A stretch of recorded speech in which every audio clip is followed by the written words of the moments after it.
Good morning. Welcome to today's virtual town hall with the Department of Labor Commissioner Robert Acero Angelo. I'm Michelle Sakirka, President and CEO with the New Jersey Business and Industry Association, and it's our pleasure to co-host today with the New Jersey Chamber of Commerce.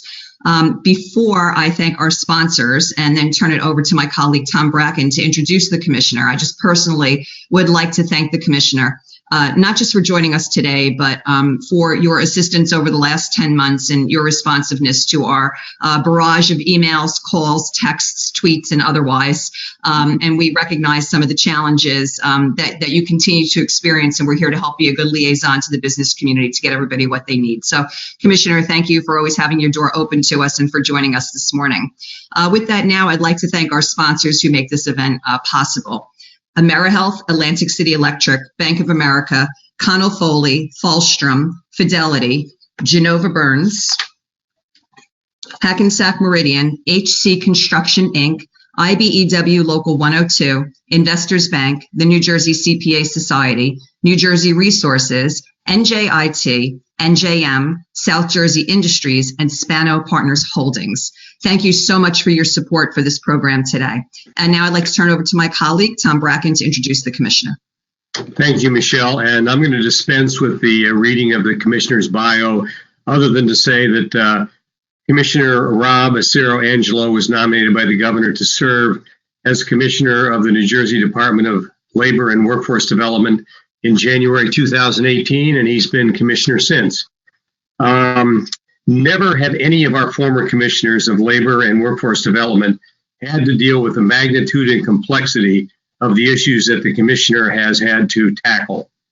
Compounding that, the Commissioner has had to navigate through the issues with an extremely archaic operating system, which I am sure complicated resolution. Then throw on some degree of dysfunction from the federal government, and you emerge with a perfect storm to encounter while trying to help millions of very severely impacted New Jersey citizens. Commissioner, you have been forthright and transparent regarding your department's challenges. You have taken full responsibility for the trials and tribulations of the department's performance, and you have worked tirelessly to succeed in the face of extreme adversity. By your own admission, the results have not been perfect, but I want to thank you because the results have been admirable. Here is Commissioner Rob Acero Angelo. Thank you, Tom. Can everybody hear me?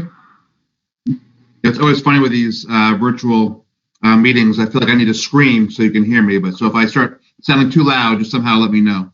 I want to thank Tom and Michelle, and more importantly, all their staffs for all of their feedback, our working together.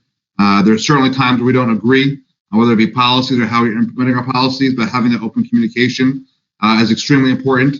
As I've said from day one of being Commissioner, and as what the Governor says as well, we can only service our claimants, our customers, our folks who are trying to develop into the workforce well, if we have employer partners at the table are willing to sit with us, are willing to grow together, are willing to improve the lives of all New Jerseyans working collaboratively. And we definitely have that with both NJBIA and the Chamber. So good morning, and thank you for having me. Now that I have a bigger shot, I can see my tie isn't the best, but okay.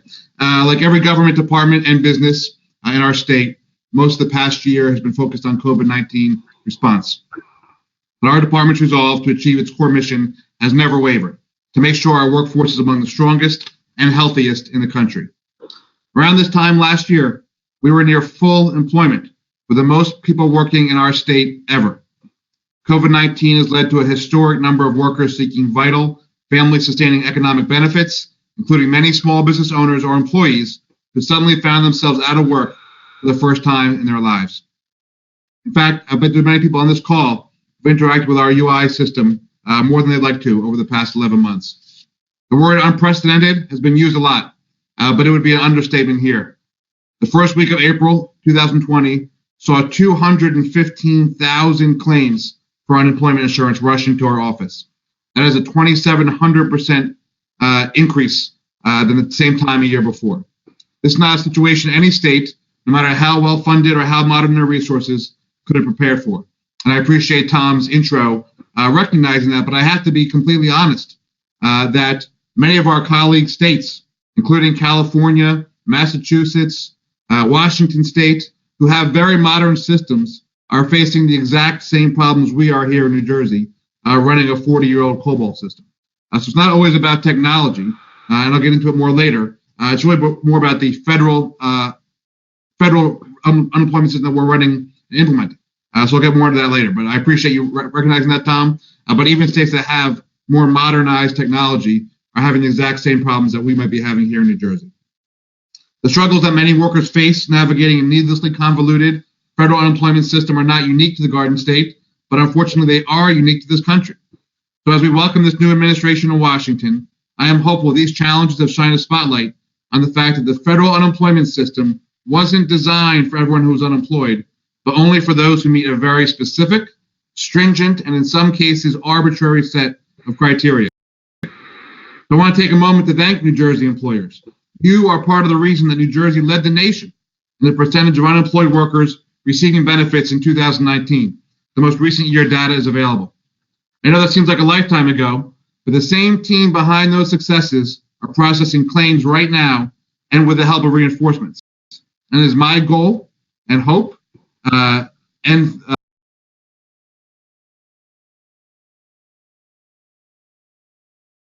belief that when the stats come out for 2020, New Jersey will again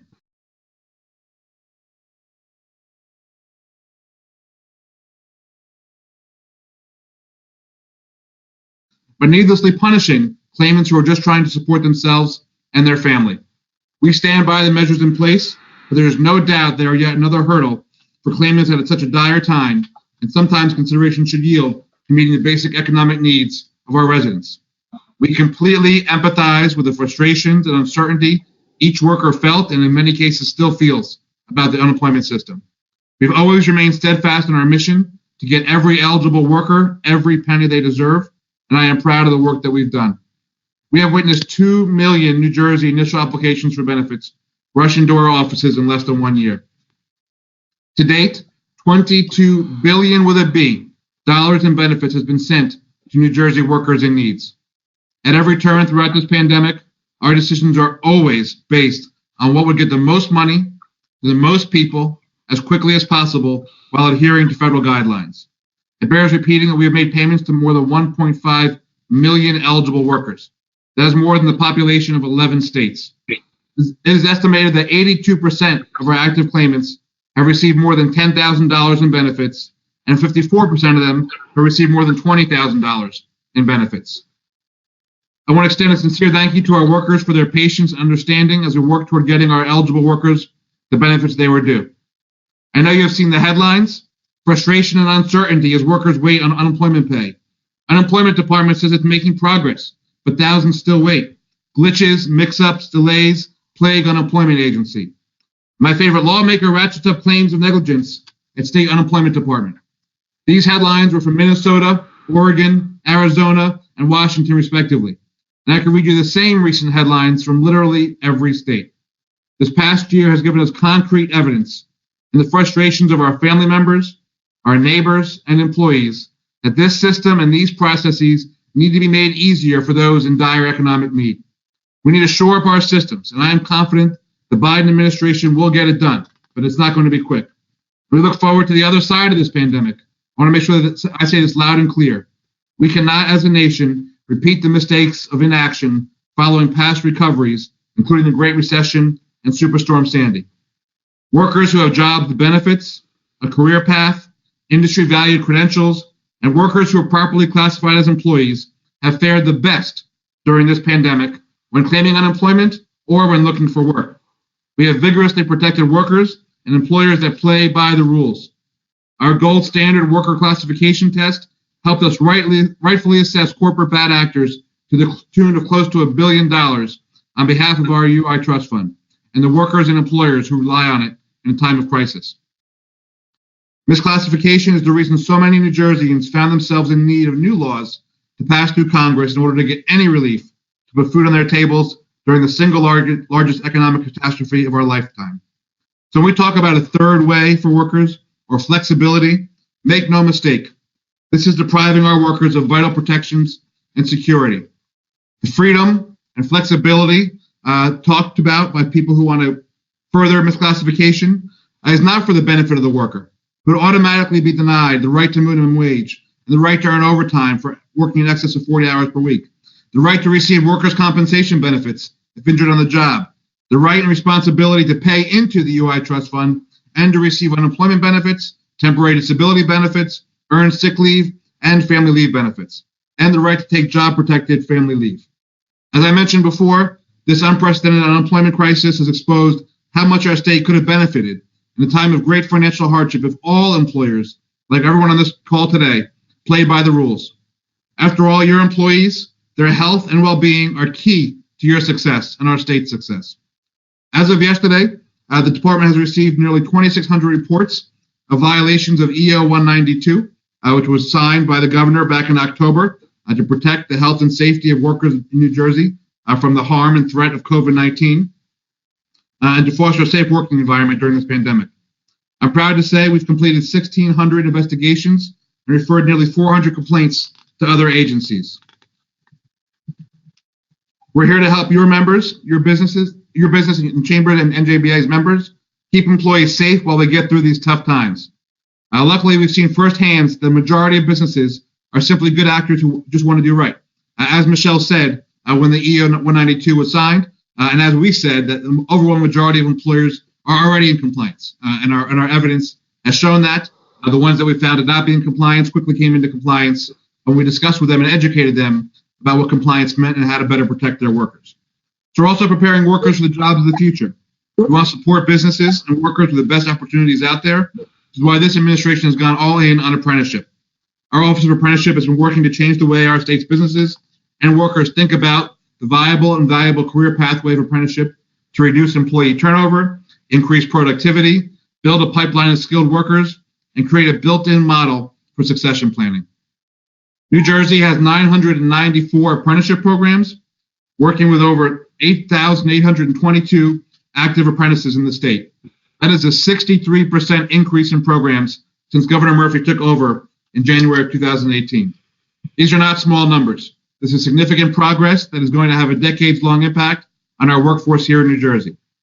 Through our fiscal 2020 Growing Apprenticeship in Non-Traditional Sectors grants, or GAINs, more than $1.8 million was distributed among 6 organizations to foster apprenticeship opportunities that will see the hiring of over 1,000 new apprentices. All of these apprentices will be making $15 an hour or more. Through the GAINs grant program, we're providing unprecedented opportunities to women and people of color. Nearly 2/3 of apprentices in our GAINs-funded programs are either women or people of color, twice the state average for these groups in regular apprenticeship programs. This is what we are here for. We want to see your businesses flourish. The administration has been on top of this pandemic as much as anyone could be to support our businesses while keeping public safety in mind. New Jersey Economic Development Authority, whose board I'm proud to be a part of, has been leading the way in business support for the past 11 months.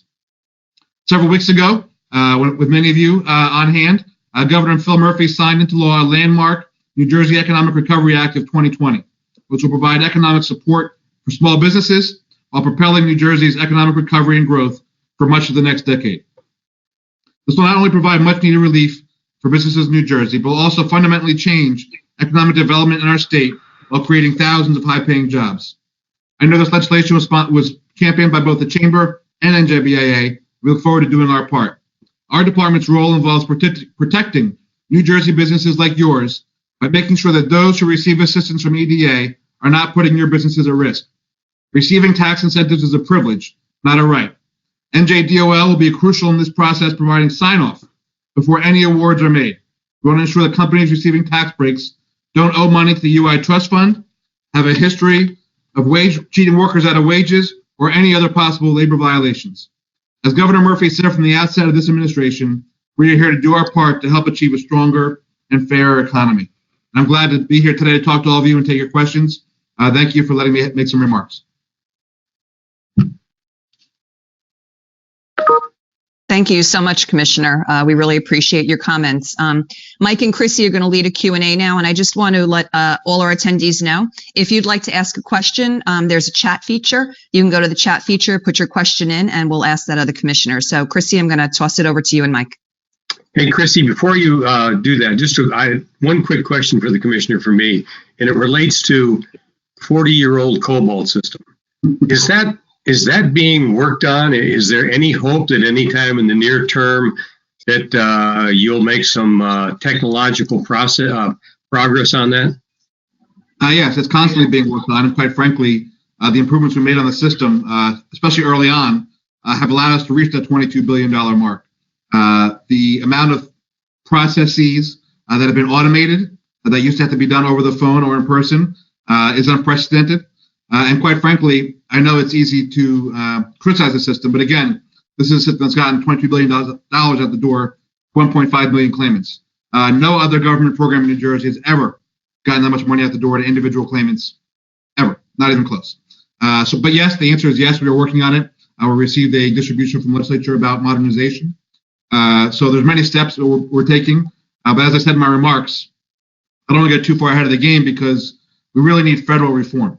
And the reason why technology has been a problem for UI in every state, as I mentioned, is because the system that underpins it is so complicated and convoluted. We're talking about IBM, Deloitte, Microsoft, other huge vendors who have not been able to have full success in other states where they've worked because of the ridiculous regulatory scheme that underpins unemployment. I could spend 3 hours talking about that, but that would be boring. But I do have faith and confidence, not just in the Biden administration, but in Congress. I promise you that there has never been a time where members of Congress from all parties, from all geographies, everywhere in this country are being inundated, like we are, from their constituents about problems with unemployment. And not just about technology, but about the fact that a lot of claimants think they should be eligible, but they're not. I'm unemployed. Well, how come I'm not eligible? Well, because the unemployment law was written in 1934 for a whole different economy.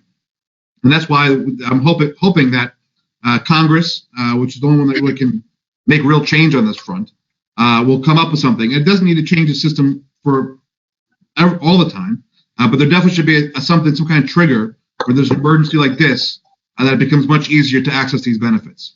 And while we're thrilled that Congress has extended benefits, given us supplements of $600 and $300, and extended benefits to independent contractors, small businesses, there is no reason that this relief had to come through state unemployment systems. If Congress wanted to have real relief to workers, they could make this much simpler. Just send money directly to workers rather than having to have folks go through state systems who are set up to have a benefit eligibility scheme that is not made for pandemics or any kind of emergency, quite frankly. Commissioner, thank you for your time, and I also want to echo Michelle, Tom, and I know Mike's sentiments. You and your team have been extremely helpful in helping us field questions and get them answered, and I'm very appreciative of that. I also want to acknowledge that, and you're aware of this, that NJBIA puts in a lot of focus on our work in workforce development and trying to upskill our workforce and make sure our folks are able to get back to work. And you just rattled off extremely challenging numbers with over 20 billion in unemployment claims. Over 1.9 million New Jerseyans have filed for unemployment, and so we know that the reskilling and getting folks back to work is going to be challenging moving forward. And that's why we've been pushing for opening up our economy as safely as possible. We also know that folks have been impacted disproportionately around the state. And so I'd love to hear a little bit more about how the business community can work with the Department of Labor further on workforce development and making sure that we can get our New Jersey workers back to work as quickly as possible. Great. As I said earlier, both organizations have been great partners for us for a long time, long before I got here, obviously. Our marquee way to interact with businesses is through our industry partnerships. I think we have up to 9 different industry partnerships now over different sectors, whether they be technology, hospitality, utilities. I always forget them when I get to this. And honestly, I appreciate you talking about workforce development. It's been a while, but I think we need to keep doing what we're doing. It wasn't an accident that we got to a point a little over a year ago where we had the most workers ever in New Jersey.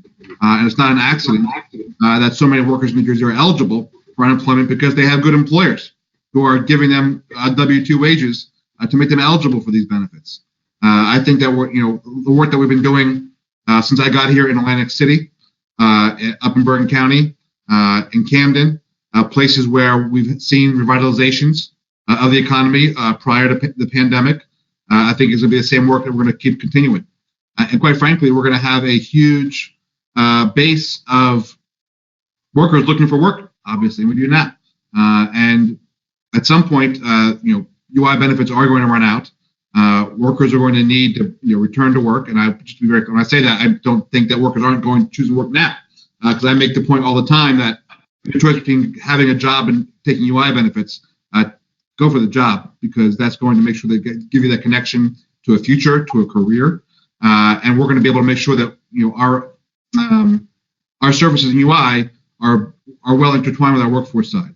A little bit workforce development inside baseball, but there's a program called RESEA, RESEA, which is about coordinating our UI claimants with our workforce development. We just ranked third in our region as far as RESEA appointments and success since the pandemic began, and that's from Maine to Virginia. And I would say that between us and New York and Massachusetts, they were the three hardest hit states because of COVID. So to come out third in that metric, that's something that shows me that even in this pandemic, we're working hard to service our claimants, to make sure that they are getting hooked up with virtual services through our one-stops in their localities. And we're still continuing success on our apprenticeship programs. Very few of them have had to completely shut down in the beginning, yes, but most of them are back up and running and providing results. We're going to have more rounds of grants out there for any of your member companies to apply for, or as a consortium to apply for. So I think basically, to answer your question, is to keep doing what we've been doing, but also to expand on what we were doing. And I do feel confident that we're going to have more help from Congress, and not just about UI reform, but about coming up with new and novel ways to provide workforce development services for folks who've been affected. Commissioner, just to add to that, as you know, you and I spoke a while ago.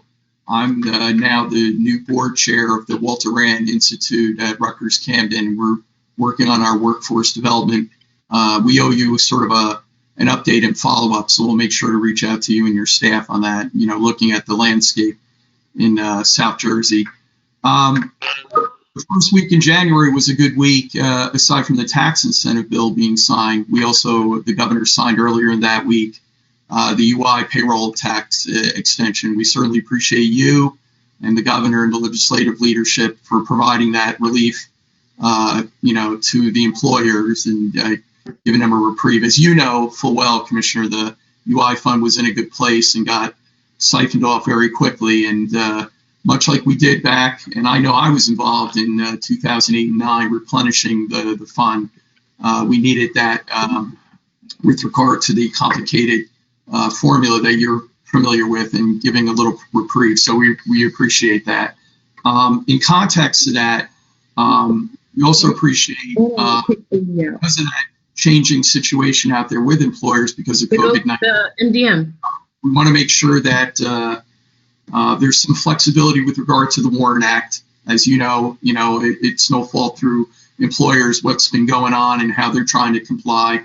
And as you know, the majority of our collective members at the State Chamber of BIA try to do the right thing and are good actors. So I wanted to see if you could reflect a little bit about that as we have these laws in place, but a little flexibility from you and your department on matters like that. A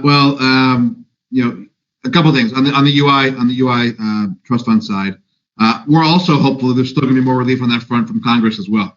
That's something that we're very helpful for, whether it be extending the time that we have interest-free loans, which right now I think is for another couple months. Obviously, the longer we can have interest-free is going to be better for all employers in New Jersey. And at some point in my dream of dreams, we're going to wave a wand and just say we're going to forgive all the loans, which would be a boon for New Jersey employers. Well, back to the WARN Act. I am very happy as Commissioner of Labor to serve this fine department, and I am very happy to have people think about what we do at this department, which is very broad, and it has a lot of compliance, a lot of enforcement. And when people think about the WARN Act, they think about the Department of Labor. But quite frankly, our only responsibility with the WARN Act, other than providing rapid response services to workers who might be being laid off, is to collect that information. But people continually think that we have some kind of enforcement role when it comes to the WARN Act, and we don't. It is only through a private right of action that someone could take action against somebody for not following the stricture of the WARN Act. So, as opposed to that, we don't have any flexibility to give on the WARN Act. I do believe that I think right now that isn't even in effect because of it got pushed back on the regs. So there's really no effect for us, the Department of Labor. Our only role is to collect the information about somebody submitting a WARN notice and to publish it. That's our only role. Commissioner, we just to have add to that, your comments about the U.S. government support. I can tell you that my involvement with the U.S. Chamber and other state chambers of commerce, we are putting together a letter right now to Congress to ask for refunding states for their COVID-related unemployment expenditures, and also to extend that interest-free period of loans and eventually to consider forgiveness of those loans. So this letter probably is going to have, at the end of the day, 30 to 40 states signing on and sent to the individual legislative delegations of each state and to the Congress in total. So just to reinforce what you said, there's movement afoot to try to do that nationally. I mean, there is no more direct and simple way to help every single business across this country, and quite frankly, every worker or W-2 worker, than by making that move. It's not about new eligibility or some new program to stand up. Just making that simple, I shouldn't say simple, but making that move would really probably benefit more employers than anything else they could do. Commissioner, yes, and we're certainly aware of that, and also through the New Jersey Business Coalition, which both NJBIA and the State Chamber are part of, as well as over 100 business associations have been also acknowledging and advocating for relief on the federal level, as Tom alluded to as well, and will continue to do so. I certainly want to work in partnership with you moving forward on that. I did have a question come in from the chat about the modernization discussion of the system that the DOL is using, not just here in New Jersey, but across the country. Could you speak to a little bit more about if you see any time frame in the horizon? I know you're trying to, obviously, you're drinking from a fire hose right now, so you're trying to get everyone paid, but is there any plan in the future? And I know you're also waiting on some federal relief as well. So could you talk a little bit about the time frame? Tomorrow. No. There's a lot of soon enough. I had a dream last night. It was all fixed. There's a lot of moving parts because, as all employers know, it's not just about the paying out of benefits. It's also about the information we receive from employers on the employer account side. So that's also going to be an important part of modernization. Because a lot of times what trips people up are the WR30s being filed incorrectly, or someone's base weeks not being calculated correctly. So Tommy mentioned the Chamber. We're working also with the Chamber Foundation about enhanced wage records, and with many of your members, including ADP and others, who are looking to have some kind of standardized form from state to state. How many employers do you have that have employees in different states that have to follow different state laws and rules about what they're submitting to state departments of labor and others. So I do think enhanced wage records is a piece of that puzzle. As far as federal modernization, I think that we're going to end up with, I think one way that will really be successful will be a federal system. I don't mean that the federal government is running the UI system, but on some kind of technology infrastructure that states can sort of plug and play into. The comparison I make is think about a fantasy football league. Everybody who has a fantasy football team is probably on ESPN or Yahoo, and their commissioner can set up a league, and their quarterback can get 4 points for a touchdown or 6 points. They can have 3 wide receivers or 2 wide receivers, whatever else you want to put on there. But basically, the underpinnings of what creates that system is the data that comes from the player stats, and each commissioner, in my analogy, every state can sort of put their own factors onto it. So, for example, in a federal system, there could be the technology infrastructure where a claimant from anywhere in the country can apply to the same system, but based on where they're from. And I say that the part about from anywhere in the country because by far, nothing comes close. The biggest challenge for claimants, especially here in New Jersey, with so many commuters, are folks with out-of-state wages or wages in multiple states. And the U.S. Department of Labor, or I shouldn't say them, the law mandates that we have to receive all the wages, all information from that state before we can do anything with their claim. And that has been by far, bar none, the biggest delay for claimants in New Jersey, especially since we probably have the highest percentage of commuters of any other state. So anyway, in my mind, this federalized system will then take your claim, apply your state's rules to it. So in New Jersey, we have a very high benefit, obviously.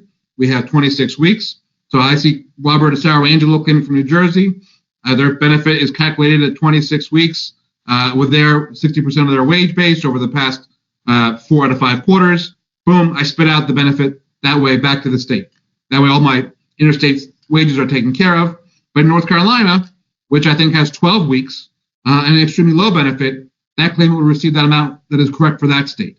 The fact that we have 53 different systems, 53 or 54, in all the territories, who all these territories and states have spent literally hundreds and hundreds of millions of dollars on systems that don't talk to each other across states, that don't serve their claimants well, that don't do a good job of taking the federal rules and statutes and making them into a user-friendly interface is ludicrous, and it's crazy.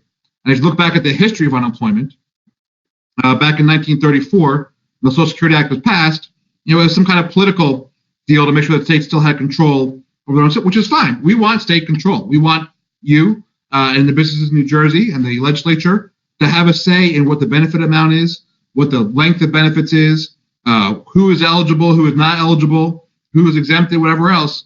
But that can all be plugged into one nationwide infrastructure. Because even in the state system, even outside of out-of-state wages, we have to interact with the federal government on Social Security checks, on federal employees. That's another big delay for us. I'm a former federal employee, but to file for UI when the Obama administration was over, and it was not an easy process, mainly because the feds couldn't get the forms to this office here. So we talk about former military members, discharged military members. They also have huge challenges. So there's so many different intertwined parts of our UI. It's not just one program that sits here in the Department of Labor. It's talking to dozens of other systems, fraud check systems, ID systems, that is really super, super inefficient, that each state is doing it their own way. But that being said, we've been in talks with the Trump administration, now the Biden administration, with folks who have been held over, especially at the Office of Management and Budget, which is what really, quite frankly, the most important department in the federal government, because they are the ones who get things done and control the purse strings. They have an office there called U.S. Digital Services, which was started under the Obama administration, which is about, and basically after the failure of the Affordable Care Act website, which seems like decades ago at this point, to sort of bring about a better technological infrastructure for federal programs that are, whether they're implemented by the feds or by the states. So we've been working closely with them about our user interface, about how to make this easier for claimants, and about improving all of our systems. And I know that for our claimants who have had issues, or for businesses who had issues, it doesn't seem like what I'm about to say is accurate, but most states and the feds and even nonprofit organizations hold New Jersey up as an example of a successful unemployment system. And not just because of our high benefit rate and the fact that we pay out the highest amount of unemployed workers every year, because of our systems and because of our user interface. When you look at the unemployment website, as confusing as it is, people look to us as an example for how to have user-friendly language on there. Our press releases, we try to make sure that they are user-friendly as well, because a lot of this is just about understanding the process. So again, I know doesn't make anybody feel better if they're waiting for their benefits, but we are in better shape than most states, but that is still not in good shape. And it is going to be a federal solution that's going to fix this. So I think there's two parts of it, Christine, to answer your question, Chrissy. There's the part about changing the regs and statute about UI and the underpinnings of the system to make it simpler. And there's the technology side. And I, quite frankly, given my experience with the teams at the last administration and the current one who have been held over in the new DOL administration, in some ways, I think it might be easier to get the technology side done than it will be to get the statutory side done as far as fixing the underpinning regulations about UI. But as far as timeline, we're talking for full modernization across the country, we're talking years. That's why I'm hoping for a simpler solution. And I hope that whatever the next round of benefits or support from the federal government doesn't keep trying to shoehorn benefits into state unemployment trust fund systems. Again, we are a unemployment insurance fund. Insurance meaning you pay into a fund to receive benefits from it based on the rules and requirements of that insurance trust fund. What Congress has done over the past year with good intentions has basically been to make our insurance fund pay a bunch of folks who weren't paying into the insurance fund with whole new requirements and technologies that have overwhelmed systems across the country. And I hope that they sort of take a breath next time and do it in a more deliberative fashion. It's February 3rd. We are now 6 weeks from this current extension being expired already. So I really implore Congress, one, to make a longer extension and to not make any more changes to what's already there, because that's what's putting people in harm's way, quite frankly. Commissioner, is our congressional delegation fully up to speed on all this and supportive of what you're talking about? I'm not going to talk to the congressional delegation. They've certainly heard from me about what needs to be done. Can we help assist you in fanning the flames of that with them? I'm not one to be out there like saying we should be lobbying about this. And I think that part of the problem is, and when I wrote them a letter last year about what I think some of the big picture problems are, was that I wrote the letter like in May or June, figuring, okay, they're going to get this extension of the CARES Act done by the end of July, then I'll hit them with this stuff about big picture. But they never got it done. And they spent the next 6 months trying to figure out what the next version of CARES Act was. And that was, quite frankly, a bigger priority. And as much as I want major UI reform and modernization, that is not as important as paying 600,000 claimants next week the benefits they are due. And that is not as important as hopefully Congress doing CARES Act 3, whatever they're going to do to push past March 13th. So it's hard timing-wise, and I know that Congress in general isn't focusing on that yet. So I think when the time is right, I'll be making me and the administration will be making a bigger push. I know that I have no doubt that every member of our delegation, Republican and Democrat, wants a better system. But I think that they need to sort of, take sort of a long-term view of not just the current extension of benefits and expanded benefits on the supplement. In my mind, that's got to be pushed out way further than next month. It should go to the end of the year as far as I'm concerned. And then once you have that breathing room, then talk about some of the big picture stuff, because I'm really worried about, and I don't want to get into politics, but I'm really worried about this push for another short-term few weeks package or extension for a couple months. So we're going to be in this constant grind of what's next for the short term. And we're never going to be able to look long-term, which is what we really need. By the way, Commissioner, just to add to that, our respective associations, the Chamber and BIA, on the state level have always advocated and supported the modernization of the overall computer system with your agency, so you're able to talk to whether it's EDA, DOT, DCA. So that's something, it's an investment, and we understand with austere times, but we say it's a priority. We have to invest. We can't continue to have an agency use a floppy disk, to reboot their computer. So we got to help in that respect, the public-private partnership. You talked about fraud check. We did have a question come in, and I'll read it verbatim. It says, how do we balance fraud prevention, making sure those who qualify for benefits receive them? As a small, diverse business, I have personally witnessed fraud of both the unemployment system and workers' comp. The financial impact on small business of fraud can be significant. That's a great question. And, on the fraud side, we're sort of seeing it, we are seeing a brand new, not new for us, new for UI systems type of fraud. In the past, UI fraud generally meant somebody was collecting benefits even though they were working, or they weren't eligible for benefits, or they made up some fake business they worked for and sent in some forms or something like that. UI fraud now, the biggest problem is identity theft. We are seeing overwhelming numbers here in this state, but way worse in other states, of folks who have stolen someone's identity, whether it be through one of the credit agency breaches, credit card breaches, somewhere from the dark web. I mean, all this stuff is available. And our systems across the country weren't set up for that. They were set up for, if you have a driver's license, social security number, all the right information, we think it's you. And that's not to be blaming the federal government, but that is exactly where the space they need to be in, helping states combat identity fraud, providing systems for us to check on out-of-state claims. If you look at some of the reports out of California, where they had, bank cards, debit cards going to 1,300 people at the same address, sort of just shows the problems that we're dealing with. But I'm sure their system saw a name that had the right social security number, that was tied to a legitimate worker somewhere. And in New Jersey, we took early steps on this because public employees were the most at risk. Because fraudsters know that in general, public employees are more likely to be employed, more likely to be wage earners, more likely to have earnings reported out of the past 5 quarters. So we took some early steps, probably not early enough, but working with state governments, other state departments and agencies, counties, all the universities, trying to get from them in advance who is working and who is not, to try to flag some of those claims. I know it's been very stressful for claimants across the state who have received paperwork from us that they're going to be receiving an unemployment claim. Employers the same. And quite frankly, employers have been our biggest ally in combating this identity theft, because they'll go online and say, hey, this person is still working. Well, they didn't file a claim. This is baloney. That's been a huge help to us. So the fraud is a major problem. It's turned into identity fraud being the biggest problem.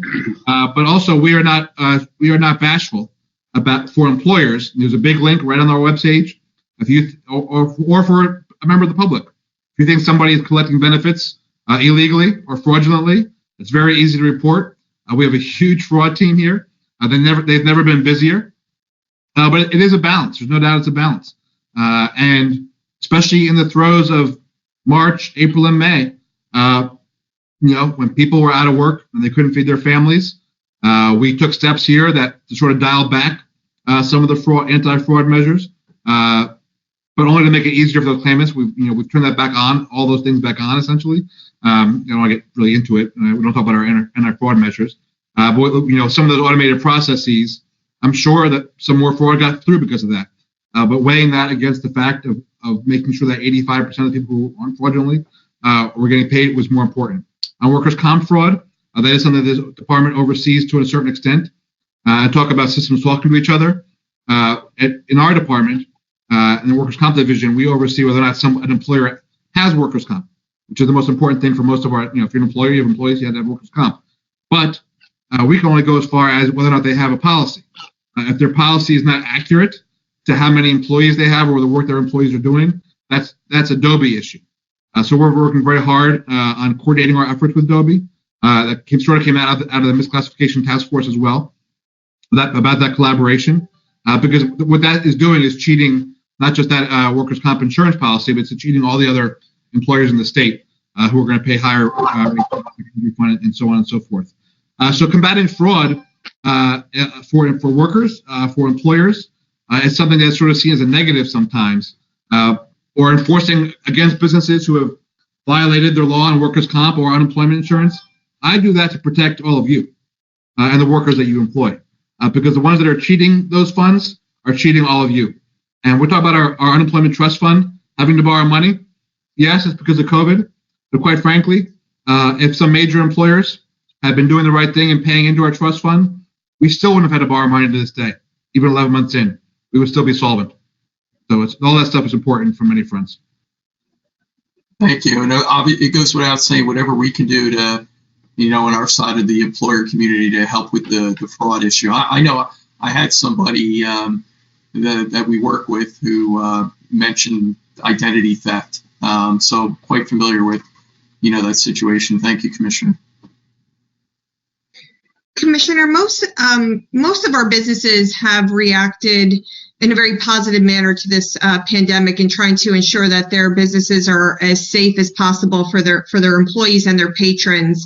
And you had referenced in your opening remarks the executive order that the governor passed, and that some of the businesses have been cited by the Department of Labor. Keeping in mind that we literally have hundreds of thousands of businesses out there doing the right thing, and yet some obviously have not complied with the executive order. I know there's a training component that was added into that executive order. Can you speak to a little bit about how your department is further educating the business community to be in compliance, and where we can work collaboratively with you to continue to get that message out? Because obviously we've been pushing that from day one. And just to be clear, I don't think we've had any citations. I think it's all been about compliance assistance. We've had a bunch of referrals to other departments, but as far as I'm aware, there's been no enforcement action other than bringing people into compliance, which is the most important action, quite frankly. For resources, definitely go to our website. It's always the place to go. nj.gov/labor. I think there's I think we have 4 boxes up there now. I think one of the big ones is about EO 192. There's a lot of materials in there. I believe there's links to some of the training providers. And even before COVID, we had our on-site consultation program here at the department, and every state Department of Labor has that. It's funded by OSHA. We give free worker safety or workplace safety training to any employer who wants it. And that is not enforcement. They go there without any enforcement capability. They go there to talk about how to be in compliance. They don't report anybody to OSHA or anybody else if there's an issue. So I think it's a really important program, during COVID and not during COVID. Quite frankly, most of the complaints are simple ones to cure. It's usually, I think, mostly about masking. So I think that hopefully the strife about masking has sort of come down over time as we see what's going on out there, and we're seeing hopefully our numbers continue to go down. I'm a double masker myself, and I think we've seen better compliance around the state in retail. And when I go to ShopRite and everywhere else, I see way more people wearing masks than even 6 months ago. And I think that is probably the most common issue we're hearing about, and one that's easy to ameliorate. Commissioner, I just want to say thank you. Commissioner, I just want to say thank you just on the on the educating, because the department has partnered with NJBIA on our Healthy Business Certification Program and actually sent clients our way to be trained. And so we appreciate the collaboration. We're really happy that we could be there to partner with you on an important program like that. Go ahead, Tom. So, Commissioner, just a piece of constructive criticism along the lines of the topic you just talked about. I read that there were 2,600 complaints, the highest in the nation. Businesses in the country came out of the 26 complaints in New Jersey. So we ranked number 1, which is not a good thing. But that casts a kind of a negative light on the business community. But the thing that doesn't appear in the press is there have been no citations.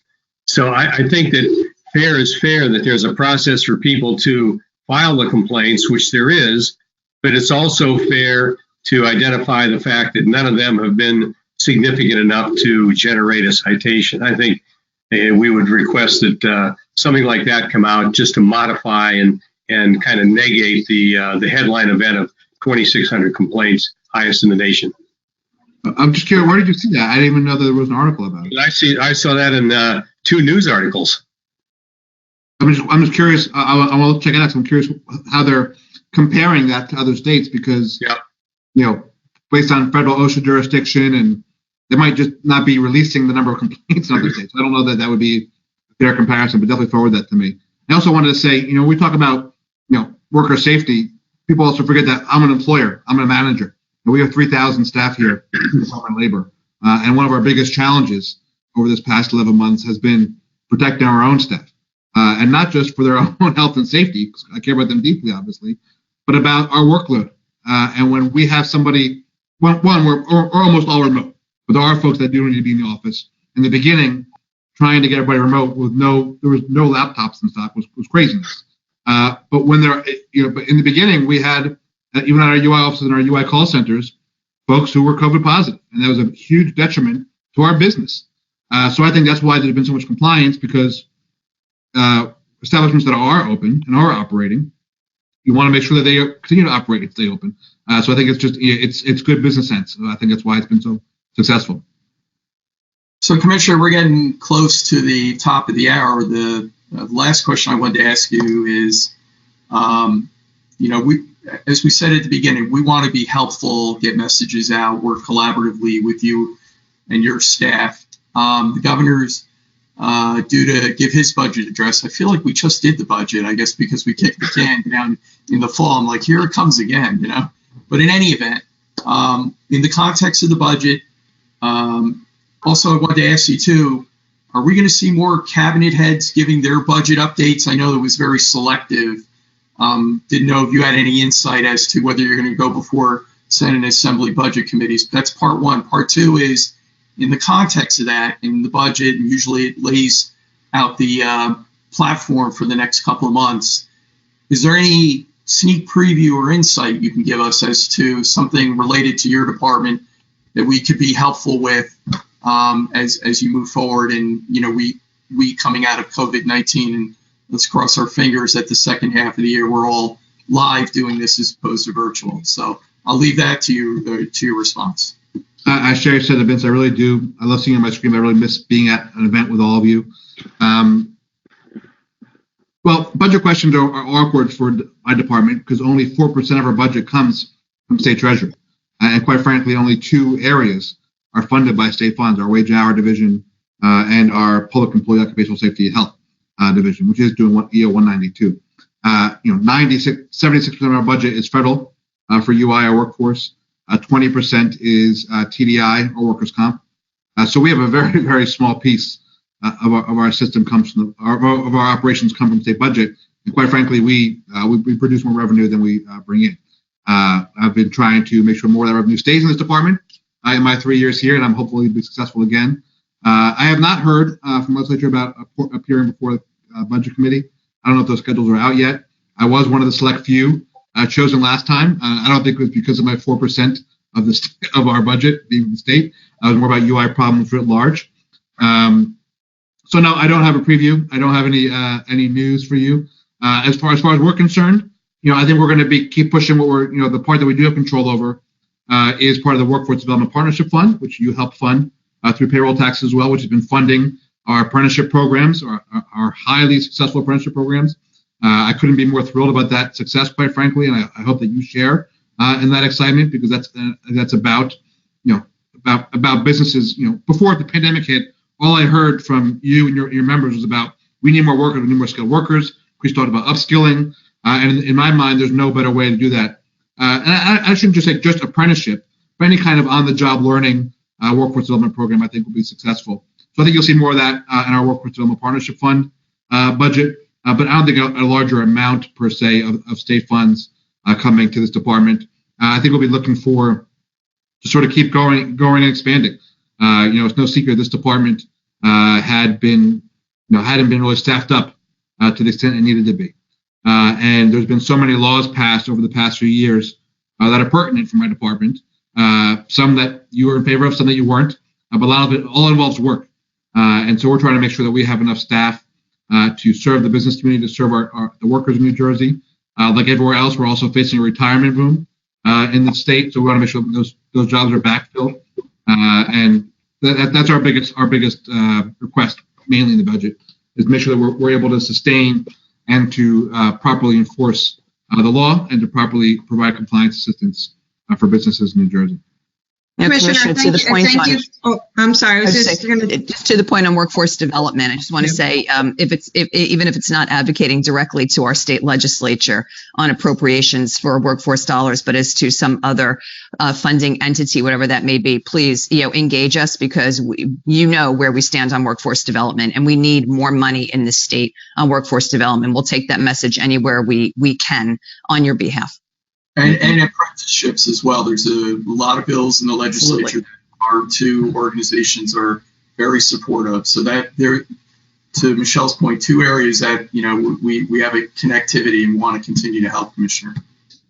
Yeah, and in addition to our collaboration with our community colleges, VOTEX, through things such as the basic skills program, which goes through the consortium. I know you kind of alluded to that earlier as well, is just really, really important as we come out of this crisis. Tom, Michelle, any closing remarks to the hour we've spent with the commissioner? No, I would just reiterate what I said up front, and that is you and your department have done an extraordinary job under extremely adverse conditions. And, I know you've taken your fair share of criticism, but you have taken it on with dignity and grace, and keep up the good work. Yeah, I just want to thank you for joining us today. We look forward to continuing the support and partnership, whether it's trying to, as we say, continue to play the role as liaison to the business community to deliver messages that help to manage expectations as well as move the needle. We're here to do that. So thank you for continuing to work along with us on that. Well, I really appreciate your words of support. We need them right now. I'm not going to lie to you. It's been tough. Our staff has been under duress for 11 months. And not just dealing with their own personal COVID issues and everyone's stressed out now. Then to have to hear from claimants who are also in dire situations, nonstop, all day, every day of the week. It's tough on folks. And then to be, and all we're doing is trying to help. And the hardest thing for our folks, I think, is people thinking that we're somehow trying to hold back money or hold back benefits. We want to get every single penny out the door as quickly as possible to everybody. So it's been, no doubt, it's been tough for my staff. And all of us, but we know that in the end, that the overwhelming majority of claimants are getting the benefits they are eligible for, and that we've pumped $22 billion into the economy, not just to feed those families, but to also help all of your members stay afloat as well. So thank you for all your support for what we do. Thank you, Commissioner. Thank you. Thank you. Well, thanks everyone for joining us today. Stay tuned for our future MDMs, town halls, etc. Have a great day. Continue to be safe, everyone. Thanks again.